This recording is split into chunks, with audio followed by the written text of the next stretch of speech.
तुलसी पूजन दिवस रे तुलसी गछ नहीं लगेले निहाती पुण्य तो मिल से आमर भारतीय संस्कृतिर परंपरा मध्य रक्षा हो पार। आज होछि भारतर पूर्वतन प्रधानमंत्री भारत रत्न श्री अटल बिहारी वाजपेयी जन्मदिन। आज मध्य तुलसी पूजन दिवस। श्री अटल बिहारी वाजपेयी जन्मदिन रे भारतीय जनता महिला मोर्चा तरफ बीजीपुर छक गेट बजार छक गोकुल धाम सम्मुख रे तुलसी गछ चारा बंटन करी श्रद्धांजलि ज्ञापन करा जायथिला।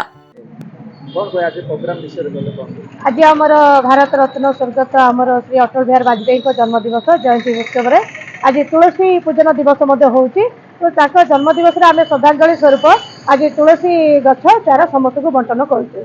ये आमर पवित्र तुलसी पूजन दिवस रे तुलसी गछ नहीं लगेले निहाती पुण्य तो मिल से आमर भारतीय संस्कृतिर परंपरा मध्य रक्षा हो पार। सकाळु आज बीजीपुर छकरे तुलसी चारा बंटन कराइथिला, गेट बजार छकरे मध्य बंटन कराइथिला।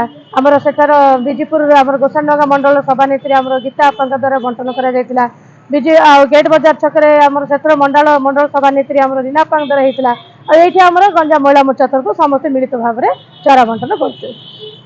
एही कार्यक्रम रे महिला मोर्चा सभानेत्री अनुजानंद विश्वाल, उषाराणी महापात्र, मोनिका प्रहराज, रीना महारणा, गीता दास एवं महिला मोर्चार अन्यान्य कर्मी माने सामिल होइथिले।